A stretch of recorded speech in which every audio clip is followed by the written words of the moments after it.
Hello, fellow travelers, and welcome to another episode of the Burnt Stars Podcast, fourth season. Are my loyal listeners, thank you for your continued support. It's an amazing episode because James DuMont boards the mothership to discuss the series American Sports Story, Aaron Hernandez. Now, come aboard as we go traversing the stars. Hi, Mr. DuMont. Thank you for coming to Burnt Stars Podcast. How are you? Thanks for having me. It's totally my pleasure. So, I always start with a question of inspiration. So, inspired your love for acting and who are your earliest influences? Ooh, inspire love. What inspired you to be acting and your earliest influences? That's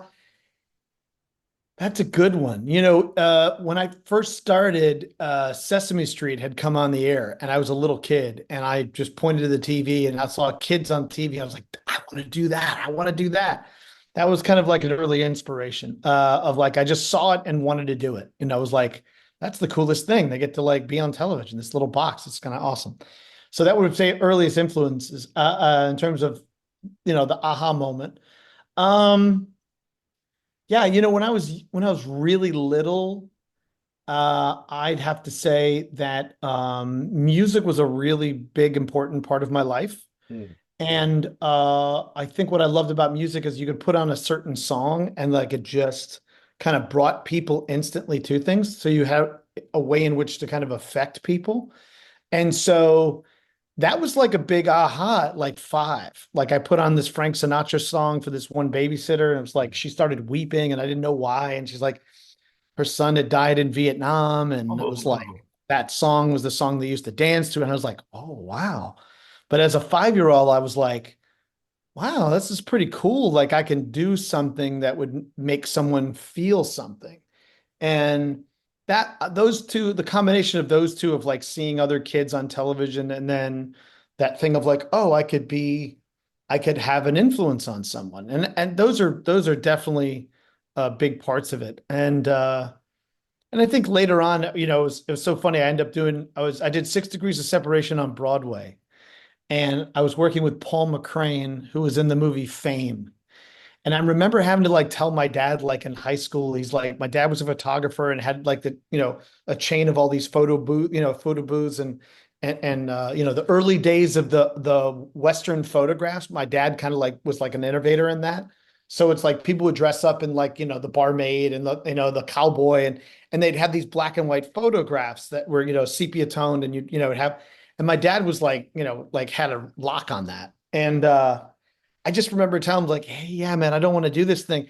I took him to the movie Fame and I was like, that's what I want to do. I don't want to be behind the camera. I want to be in front of the camera. So I remember watching that movie and getting the courage up to turn to my dad and be like, hey, I know you think I'm going to take over this photo business, but I'm not. Like, and I was like, I know you're building this great thing. It's like, but I'll just work for you in the summers and that's great. And I can make some money, but it's like, this is what I want to do. So it was really wild to kind of like work. And Paul became, now he's like an A-list kind of TV director. And yeah, but I remember working with Paul and going like, oh, dude, you have no idea. Like Fame was like that helped me to kind of like break it to my dad that I'm like, I'm not taking over the family business. So yeah, it was pretty fun. So yeah, certain things were kind of like, those are kind of like little moments for me for sure. I will say I'm surprised at the age of 5 you're playing Sinatra. Yeah, my dad had a really good collection. He had Sinatra, he had George Shearing, he had Thelonious Monk, he had, like he had really good jazz was a thing. Now I live in New Orleans, like the birthplace of jazz. So that's another thing. So music's always been a very big part of my life. In fact, when I first moved to New York, I was a DJ, and that's kind of how I made my way. It was hard to kind of DJ till like 4 in the morning and then go do a commercial audition, the next day. It was like I figured it out, but it was a way in which that I could kind of, survive in New York. I walked into New York with like $200, and Hmm.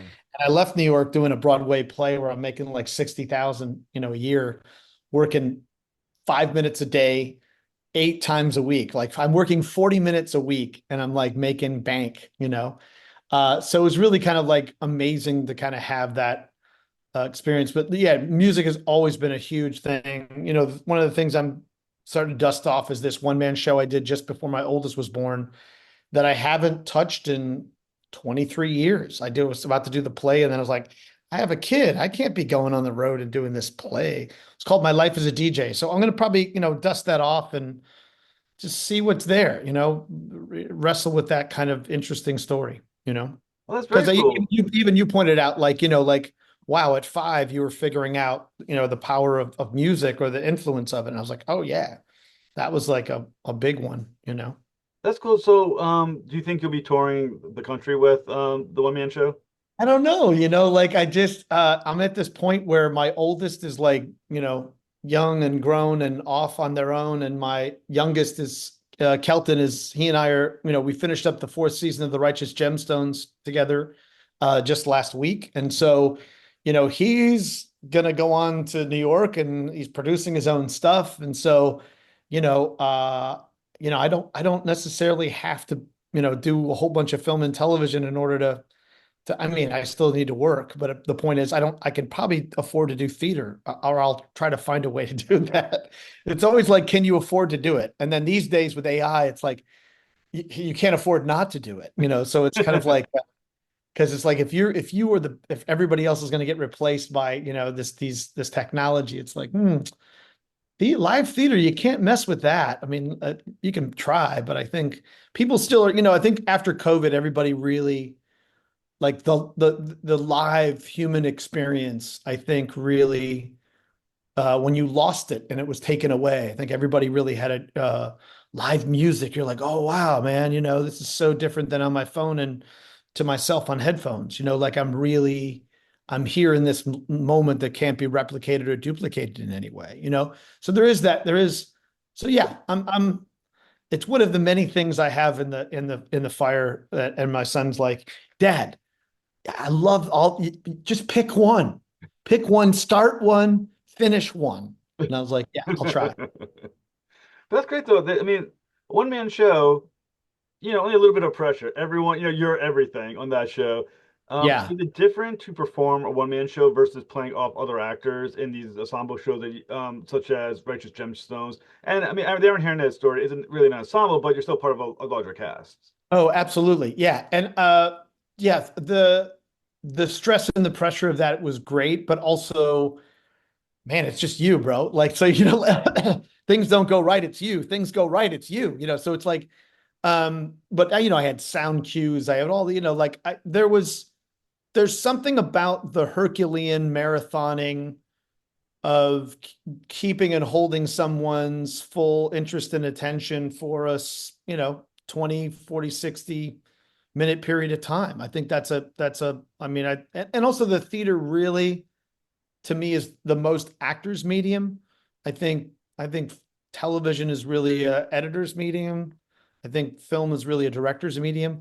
So Mm, it's like, and the writers are really all a part of all of that, which is like there's nothing exists without the creation of those things. In terms of ensembles, yeah, like Gemstones, I mean, I haven't popped off my thank you email to Danny McBride, just to kind of going, this has been, 6 years of my life, my son's life growing up growing up on TV. mm, That ensemble, they're not just like exceptionally talented people, they're just exceptional people on mm, top of it. It's like the who's who of the most, funniest, most present, outrageous, but also just some of the most insightful, kindest, thoughtful. I mean, that's the thing. I tell everybody, it's like, if you're not watching the Righteous Gemstones, you're not watching funny. You're not watching the funniest television right mm. now. There's just no two ways about it. And I know certain people are like, well, I don't, it's kind of this little, it's a little NASCAR kind of like, college humor. I was like, no, there's some really brilliant stuff in there. You just kind of have to work your way through. But yeah, I think it's like that. My son and I have had this incredible, like we talk about it all the time of just like, he's like, even if I don't have lines, I'm coming in because it's like, I want to figure out how I can keep up with everybody. Do you know Mm. what I mean? And so there is that collective, immense amount of talent, but that also, it starts from the top. I've been saying this all along in these interviews, same thing with, I'll segue it into American Sports Story. Ryan Murphy knows how to run a show. Ryan Murphy knows how to create a series, multiple series, Mm. and keep people's interest and really provocative. And so I think one of the things that, This is my third time working for Ryan. I did 2 seasons of American Horror Story. I played Sarah Paulson's obstetrician. So I got to build a nice relationship with her. And then I did some episodes of Freak Show opposite her, Sarah, and also Jessica Lange and Kathy Bates and my college buddy, Michael Chiklis. So we had, but Aaron Hernandez is like same thing, this ensemble that's built around this one particular incredibly American and incredibly sad, tragic story of how one can have all this natural born talent and skill, and then the world and the company that you keep can do you in, and do yourself in. And so it's a really, yeah, it's always amazing to me. Like I've been very fortunate to kind of work with some amazing collaborators and people that I think are still innovators. I think time capsule wise, people will still look at Ryan Murphy's stuff as like, hands down some of the most interesting. Like he's always pushing the envelope. And same thing with Danny in terms of comedy, in terms of just knowing your audience and trying to keep them on their toes, So I feel like that's been pretty fortunate in that regard. I'm 170 film and TV shows at this point. It's probably 200 now with 20 episodes of Gemstones, but it's like, yeah, it's an amazing thing to be part of. Everybody has their, input, So the cool thing with Righteous Gemstones, you get to perform with your son. Is Yeah. there like a competition like there between like who's gonna like grab the Uh, moment the best, grab the yeah, spotlight the best, the butt? oh yeah, he reminds me at every step of the way, I'm a gemstone. You're a friend of a gemstone. You're a buddy. Like Gemstone is my last name, which is on the title of the show. No, we have some friend competition about it. The other thing too is like they keep promising that my son and I are going to have a scene together. We've been in scenes together, but we never worked opposite each other. So I'm hoping if we go season 5, which is still a big question at this point, we're kind of on the button, which is all these changes of, losing millions of dollars because they merged with Warner Discovery and the cable world is over. And that's not our fault. We're just trying to create an amazing show, but yet we have to, deliver a show for half the price we did last season. So it's been a challenge, but I feel like, yeah, we have this little friendly kind of competition. In the beginning, I would be like, I'd go on set on days that I wasn't working, and I would be here's your water, Mr. DuMont. I got it at the temperature you asked. Here's your Snickers bar. I picked out all the red M&Ms, so they're just the right color that you want. So I play that role of like being the father assistant, when I haven't done that as of late because the way in which they've been working is, I come in, do my work, and then leave. So it's been a little bit harder the way we scheduled it this last season, but previous seasons we've been able to have a little fun, and the fact that we get to spend Father's Day together working on set of the same TV show will forever, be, carved in our hearts. It's just not gonna go away. Are you ever like, here's some advice, kid, on how to do this? Like when you say Oh yeah. I gave him I gave him really good advice that like so much of the crew and the people are just like, man, your son is exceptional. I said, well, that's him. I just kind of gave some advice and either he takes it or not, but little things just like professionalism, just get to know everybody's name. If you don't have really good at remembering their name, introduce yourself, let them tell you your name, and then get on your phone and write your notes and go, this is the first AD and this is the second AD and this is what their name is. And just being able to remember, because look, your name's on a call sheet. They don't have to remember you, but you should be able to remember who everybody is. So that's a little thing of just being respectful. And then the other one is, just like at home, your clothes were folded on the bed. They were brought to you folded, put them away. You got into your trailer. The clothes were hung up and put, when the show is over at the end of the day, you hang up your clothes because somebody's work got there before you and somebody's going to be there at the end. It's like, they don't have to be picking up or cleaning up after you. You know what I mean? So if you saw your clothes and you got them there and they were hung up and that's why I expect you to leave it that way. I don't think a lot of people do that. I think they really kind of don't think about that somebody's been working a 16-hour day and then they got to go clean up your socks and your shoes. And I'm like, no. Came in a bag, put it in a bag, put it back.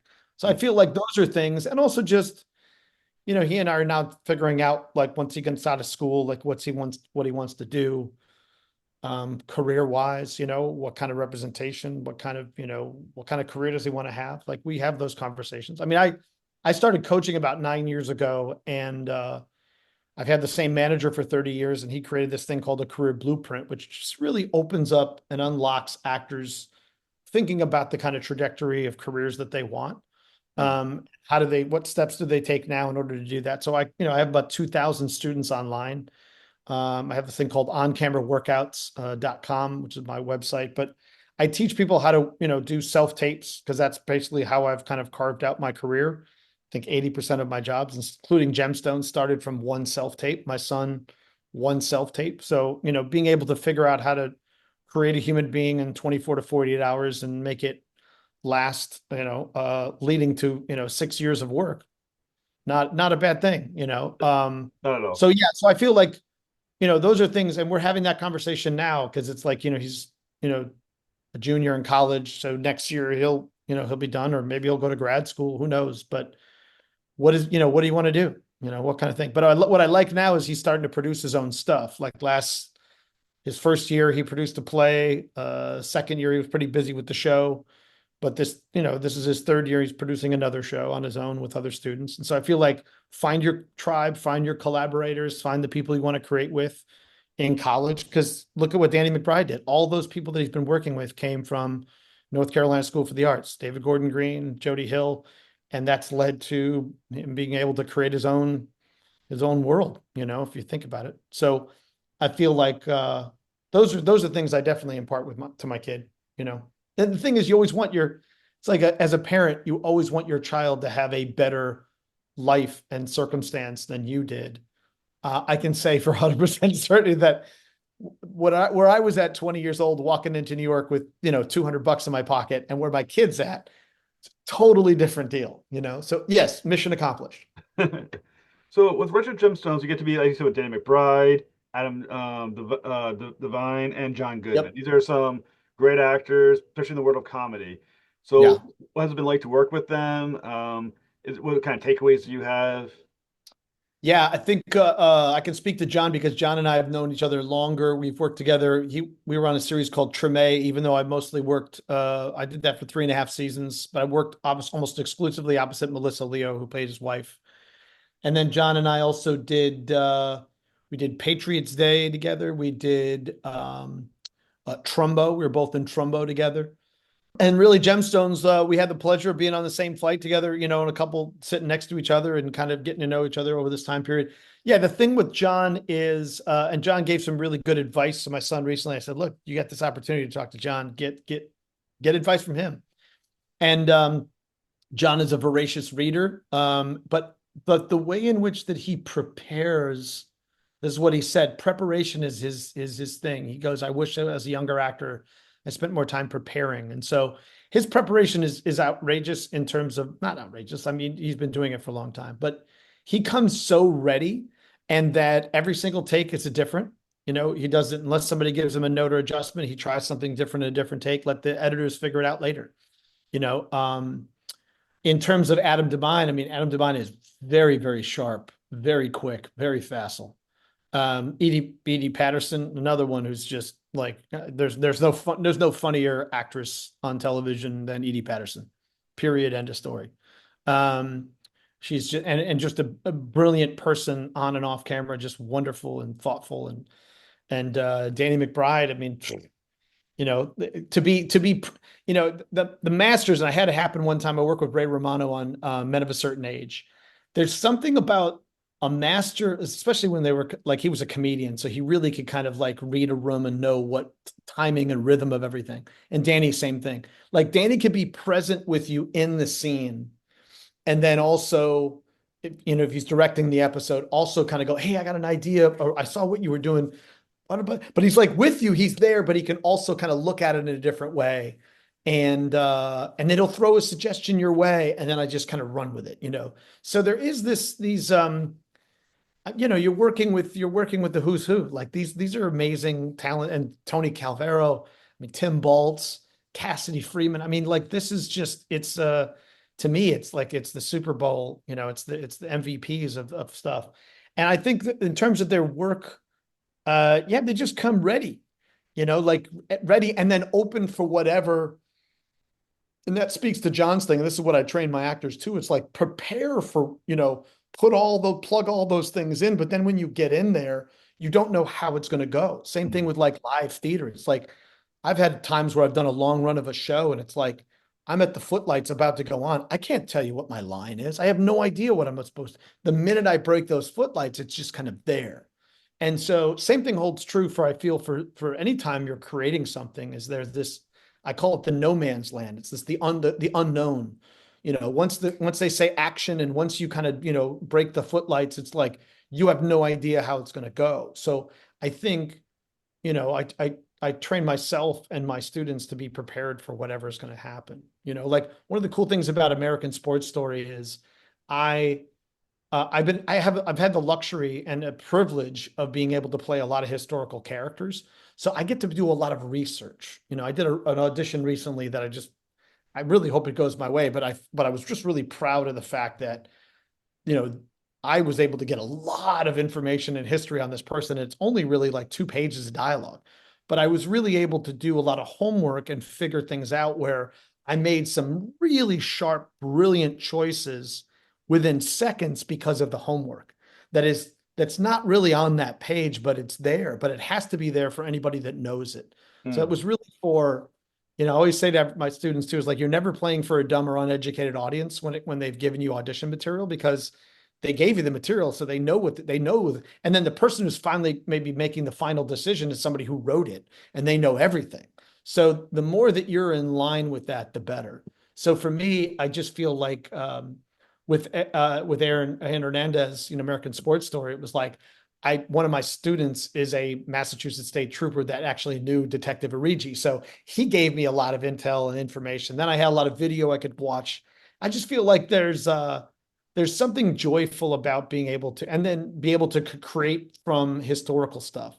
And there's also the other joy of like not knowing anything and all you're doing is crafting based on the material that's there. It's like improvisation in a sense, or it's magic in a way. It's like, I know how this trick is going to go, but then there's going to be an element that I have to sell it and pretend like I don't know how. Oh my God, it's a rabbit. Look at that. It's like when I know, so those are some of the, call those the kind of magical moments. And I think you have to kind of train and prepare for that. I feel like I liken what we do as actors to athletes. And they're not that different in the sense that, the movie stars are the A-list athletes, but there's the guy on the line that has to protect the defense from catching that quarterback. That quarterback's not going to make his money if I don't protect him. So Hmm. everybody has a particular role to play in that regard. And you train and you do your drills over and over again, because you never know what it's going to be like when you get in there for game day. Same thing with, Hmm. I do boxing, and it's like, you can do all that training in the world, but once you get in there, it's a different, you have to adjust. So I think you have to be prepared and trained for it. I can't underestimate the preparation. Well, I'm glad that you pronounced Mr. Origi's name before I had to, because I was not going to be anywhere close to Yes, correct on that one. Detective Origi. Who, I mean, I could say Origi, Araji, but it's Origi is from what I was told. That's I was gonna butcher. I think I was gonna. I can't. I'm not sure what I would have come up with, but would have been really you wrong. would have butchered it. Yeah, you would have butchered it. But You wouldn't be the first one or the last. well, the cool thing is, like, once again, though, he is a real guy. Yeah. I read a little bit of a little up on him before the interview as well to figure out who he was. Did you get to meet him prior to the I role? didn't. I usually like to wait till I'm kind of done, or when it airs, and then kind of reach out to the person if they want to. I think sometimes it makes them feel a little uncomfortable. It can. I don't know. I don't think most of the ones I've done have been historical and they're dead, so I don't have that luxury. But he's alive and retired. We have a mutual, like my friend's like, oh, I could give you his number. I was like, no, no, no. Let me wait till it comes out. The fun part for me is that, like, look at him. It's like, this is the guy right here. He has this kind of like buzz cut thing. So they built this because I thought I was going to get this role. I auditioned for this role, but this guy doesn't do much. This guy solves the crime. He puts all the pieces together. over the 2 episodes that I do, which are episode 8 and 9. And so, this guy was really key in connecting the dots of the physical evidence, the pinging of the cell phones that kind of put people in certain places. Um, he was the kind of the mastermind that kind of, put the triangle together. Like, they had an entire two walls of evidence and stuff to kind of figure out the timeline. But yeah, this was this guy's, and then he gets the famous international perp. This is the perp walk, behind Yeah. you. This is the walk that was seen all over the world. And so that's pretty much who that guy is. So yeah, once it airs, I'll ask my friend if I can kind of reach out to him and say, what do you think? It's like, Well, did I do you justice? for me, I live in Rhode Island, so the Patriots are my team. Oh yeah. So I mean, I was a fan of the Patriots when Aaron Hernandez was playing, and Yeah. obviously the reveal and everything else that came from it. How familiar were you with the incident prior to getting the role? Pretty familiar because Boston's been kind of like a third home in a way for me because I went to school at BU. One of my nieces lives in Dorchester in the Dot, as we say. She lives in the Dot. And then so I went to school. I went to BU there, and then I was up there to do Patriots Day, and that was a pretty intense kind of scenario in terms of the history of the story of that, and staying in the hotel right above where the first bombing was. As I was doing my research, I looked out the window. I was like, "That's the shoe store!" Like, holy moly! I'm like, it's right there. And then the other bomb was up there. So it was really interesting to kind of, and then because I worked with Peter Berg 3 times, and Mark Wahlberg 3 times. I did Deepwater Horizon here in New Orleans, where I live, and was one of the run of the picture on that one. I was the vice president of BP. And then from that Patriots Day, I went up to Boston for a couple of weeks. And then the third project is Spencer Confidential. So I spent 3 months up in Boston. So Boston's, I just know that town backwards to forwards. I'm going up there for Thanksgiving because, my oldest is up in Dartmouth in New Hampshire and Hanover. And then my youngest goes to Bennington College in Vermont. So it's like, for Thanksgiving, it's just easier for us to come to them because it's like they can meet us in Boston. So everybody's meeting in Boston. That's what's up for. So yeah, Boston's I have an agent up there. I go up there, teach. I have about 200 students up in Boston. So that's kind of like another town for me. I'm originally from Chicago, so I froze myself off for forever being a Bears fan, and then my heart was broken except once as a Cubs fan. So that and in Boston and Chicago have a lot in common. There's a lot of like commonalities to it, but we don't have that kind of chip on our shoulder because we're not, it's like, New York light. So Oh it's like, it's no. always like, it's like, because you're like, who has more championships? It's like, it just goes back and forth. I just love the competitive edge of it. Because it's like everybody wants New York and they admire and then they hate them, so you got to hate somebody. But, yeah, the New England fans remind me a lot of like Chicago fans. It's like if you're a hardcore Cubs fan, you're a Cubs fan. You're a Red Sox fan, you're a Red Sox fan for life. Doesn't matter. And yeah, I knew a lot about that story. I was surprised by some of the things. I knew there was things about kind of his, private life, which of course, Ryan Murphy is not gonna leave that on stone unturned. Um, so yeah, it was really, to me, it was really, once I kind of did more homework on him, and I actually had the entire board up there, like one of the, a couple of times when they're building the props, and Hmm. they actually did the whole like visual montage. It was an entire wall where I was doing my costume fitting of every little newspaper article about him. It um was really sad and tragic that that's what led to his demise. It was really kind of painful. And I've had another dear actor friend of mine who I was very close with, and then he kind of got lost, and then now he's in jail for life. Like he's just Hmm. he's done. And it was just it's interesting to have had that experience. And he played iconic athlete that everybody knows, and so it's really wild to kind of watch that. But Aaron's thing was really sad for me. I just felt like and also no one, when you're a fan of, we idolize these athletes like we idolize actors, it's like or musicians, it's like, so yeah, for me, it was, I think the thing I loved about it, it's a very American story.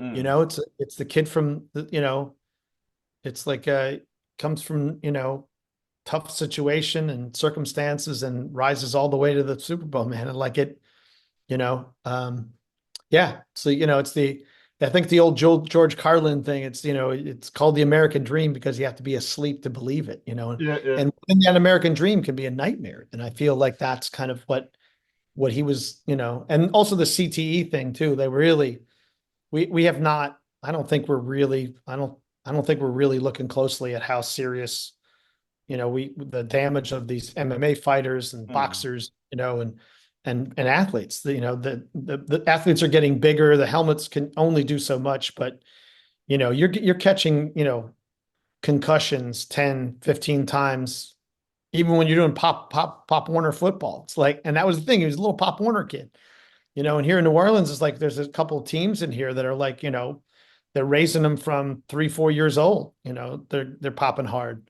So I feel like it's a cautionary tale, that's for sure. Mm. Oh, I do have to ask you, as a Chicago Cubs fan, how do you feel about the White Sox season this year? I loved it. I loved it. I have a couple of relatives that are like grew up in the suburbs, which is why they became Sox fans. I was like, if you grew up in Chicago, you would never be a Sox fan. I don't understand. I'm such a North Side kid. And my experience of going to the Sox games was like my dad got like, got stabbed on the South Side. His wallet was taken when he gave me money to go like to when a Sox game. I went to go get some food and I had like, $5 bill in my hand. Some kid grabbed it and took it. I was like, this would never happen at Wrigley. Like, and I was just like, like, so for me, I just, 100 losses. Wah, wah. Why even have another team? And everybody's like, man, you're not a real Chicago, and you gotta, I was like, no, I don't have to root. I lived in Los Angeles and I love the Dodgers. I do not like the other teams, like whatever. San Francisco Giants, boring, like who cares? San Diego Padres, bye. Because Bye, Padres. it's not just that they lost. I mean, they are the record for the very worst team in Oh yeah, history this year. absolutely. And it goes back to the Black Sox. So I feel like we had a curse, they have a curse. So, yeah, I'm no, I've never had love for the Chicago White Sox. So So, going back to the Aaron Hernandez story, and like I said, the, sure. the, the, the definitely a tragedy of that. Is it different when you're preparing to perform a character that's based on someone who's alive at that exact moment? And Yeah. what is the pressure like of trying, or maybe I'm going to ask this question instead. Do you feel like you need to um, be that guy, or do you need to do a like kind of like the vibe of who he was? Very good question. I watched a lot of the testimony that he had done. What was interesting for me, because I've been saying this because I did the audition in July, and I got it in an hour before the SAG strike hit. It was like I got it in 11 p.m. East Coast time for the midnight cutoff. Like I snuck it in, got it in there just in time.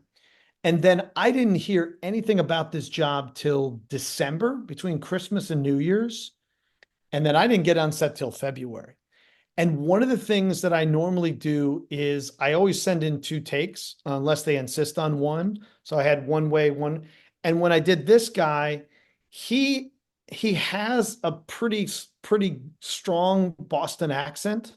Mm. So my first take, I didn't have that, but in my second take, I did. And then because all this time had gone by, and these people had seen my audition like 6 months ago, like, I had forgotten to say, hey, I sent in a couple of takes, do you want me to go a little bit more in New England? Can I hit a couple of hot ahs in here? Like, but then once I established the first scene, I couldn't then go back.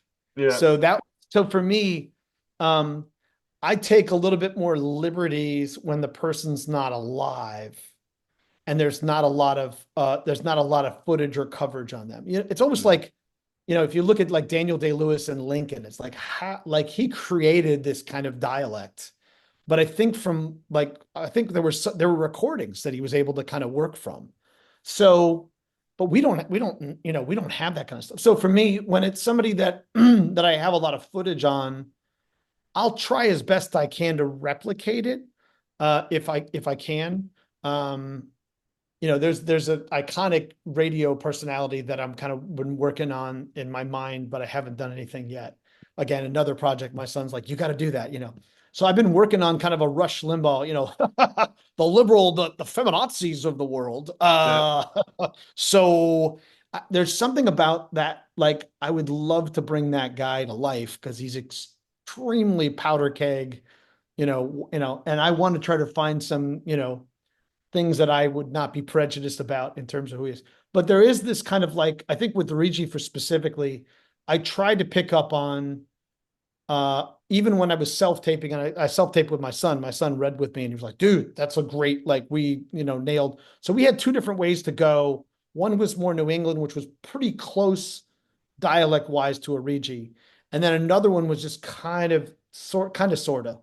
And when I got there, I did kind of sort of because once I kind of established it, I couldn't kind of like, I didn't want to put it on like a hardcore Boston there. You're not gonna park your car and have it, yeah. So I might have picked a couple of words. Again, I have no idea how it's gonna go. See, this is an editor's medium, so I don't know. Lucky for us, we have Hulu and FX, and so there's not that many commercials. It's not like network where, you're going to shoot, 60 pages and it's only going to come down to 42 minutes. It's like you'll get cut up. But yeah, I did a little bit of both. I think I take more liberties with historical characters that you can't reference. And I take less liberties and try to bring a little bit of myself, a lot of myself, and kind of just assimilate. Robert Duvall would say all characters are him bending himself to the given circumstances or the creative circumstances of the script. And I subscribe to that. I'm of the exact same mindset. It's myself, but bending myself to how this person would think, feel, dress, speak, interact with people, as best I can. So, Aaron Hernandez is played by Josh Rivera. What was it like working with him? And also, I assume you had that interrogation scene. Like I said, I don't think the episodes are not out yet. So what was it like? He's a wonderful actor. That casting was like just dead on. And I've been watching the other, because again, I'm only coming in on episodes 8 and 9. So he'd been working on this character for over a year. So some of the other actors too, as well. So Lindsay Mendez, was an amazing actress, was doing 8 shows a week on Broadway, and she was pregnant and doing the show. And I'm just like, you're a rock star. And has a young child at home. So I was just kind of amazed. They had all been kind of very immersed in the show and the character. Working with him was amazing. He was focused. He was loose, relaxed. Couldn't be more likable in terms of just a joy to work with. And we really kind of recognized the game, the game afoot. I'm trying to catch you and you're trying to elude me, and asking questions at his front door, it's that lead to the coming back with the search warrants and all that stuff. And so it's it's really, I found I do this and I have to be mindful of it because Chad Boseman and I worked together on Gotta Get Up, and I kept turning to him, was like, Chad, man, you're gonna get it. You're gonna get an Oscar nomination. Like I can't guarantee, like you're gonna get nominated, bro. And it was a year where there was just a lot of really good performances, and I think he didn't, and I was like, yeah, I should just relax. But as an Emmy voter, I've been in the Emmys for 20 years, and I turned to him and said, hey man, you're, like I'm an Emmy voter, and I got to tell you, you're doing some, great work. And then it's like, there's also going to be other incredible performances, like that I don't know about, yeah, he's doing Emmy level work. I just finished watching Penguin. I went to the premiere of Penguin. I work with Colin Farrell on the movie SWAT, and we got to be fairly close back then. And I have not like had a one-on-one with him since, so we had this, 20-minute time period catching up with kids and life and all this stuff. And let me tell you though, the work that Colin Farrell is doing as Penguin on oh my God, bro. Like that's Golden Globe, Emmy, like that's so it's he's doing the same. Everybody's doing really, really good work right now, So it's but I think there can be some Emmy nomination for him for sure.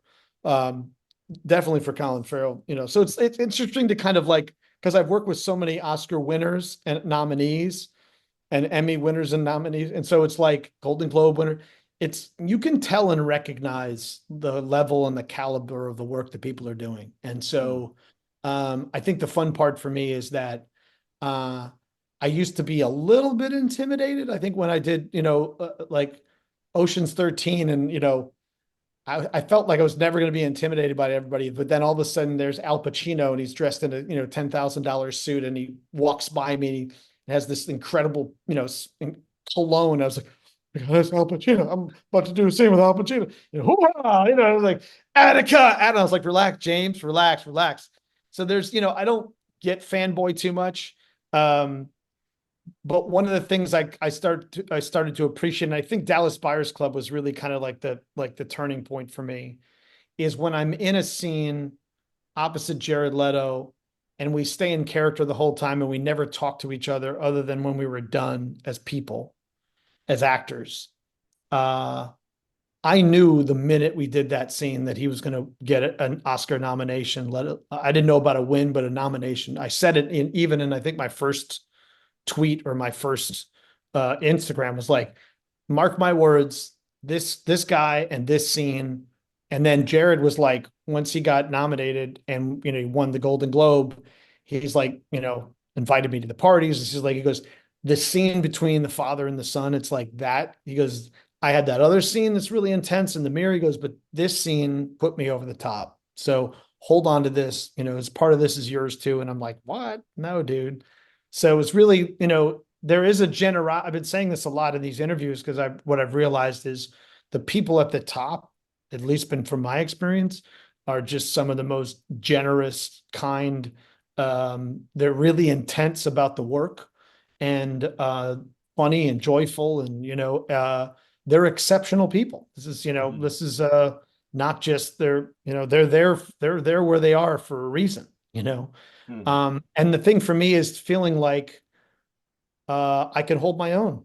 That's the thing. No one sees these scenes that I'm in. They're go, oh, that scene was great until that bald guy came in and he just ruined it. Like, so if you're holding your own with the best of the business, and there was a time where I would do a scene with somebody and then they get an Oscar nomination or then they get an Oscar win. And so I was like, hey, I told my publicist, I was like, Charles, it's like, you need to be doing a scene with James DuMont because it seems to be when you work with me, Melissa Leo goes from an Oscar nomination to an Oscar win because we were doing Treme together. And I was like, I don't know, I'm doing this and Helen Mirren, she's got an Oscar. And I was like, and then Jared Leto, and he got an Oscar. I was like, there's something, rub my bald head. Maybe there's some luck there, But no, I think more importantly for me was empowering to know that as a journeyman actor, and I don't consider myself a character actor because I think real actors play all characters. Actors are actors, I think Sly Stallone is a character actor. He plays one character right now, and he does it very, very well, but that's what we bank on. So I feel like as a journeyman actor, just being able to hold my own with the Bryan Cranstons and the Tom Hanks and the Tom Cruises and the Leo DiCaprios and Robin Williams, being a scene with Robin Williams was amazing. Chad Boseman, Jared Leto, once you start to kind of work, John Goodman, I go down the list, you just, to be able to hold your own amongst the greats, I think I have to remind myself of those things when we're in times like we are right now, where it's just the business is in such turmoil and doesn't know what it is. And, corporations are losing billions of dollars and people, being laid off left and right. And technology is going to replace a lot of human beings on set. And that's just where it's going to kind of go just financially.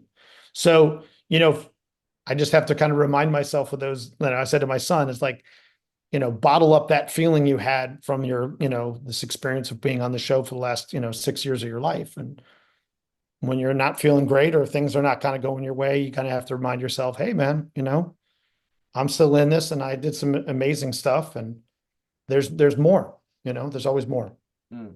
I think one of the cool things, or the interesting things about, I think since streaming has become a thing, is that I feel like these true crime stories have become increasingly more popular.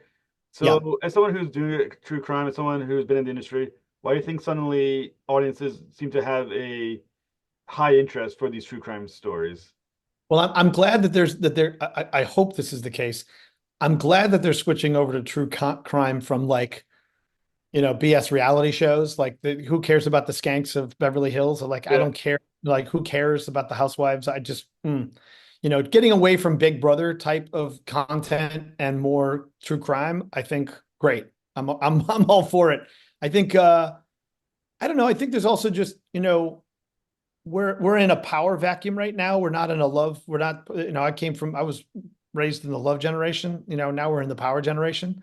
Likes, power, who has money, influence, you know, uh, I can shoot somebody in the face and nothing happens. You know what I mean? I can commit crimes and run for president. I was like we're in a power, it's like it's all about power right now. It's like power and influence. And what's interesting is that the content is starting to reflect that.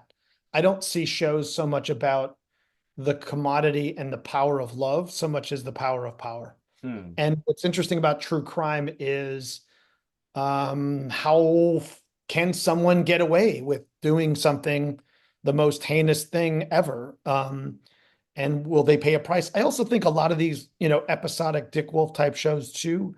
I think certain segments of society really need this sense of the good guy wins and the bad guy gets, and that's not the world we're in right now. Like, and so I think there's a fascination with, um, what can somebody get away with? And the crime thing is just, it's everything, so I feel like there's, I did one, in plain sight. I did one that was a big Netflix hit and my daughter was in it as well.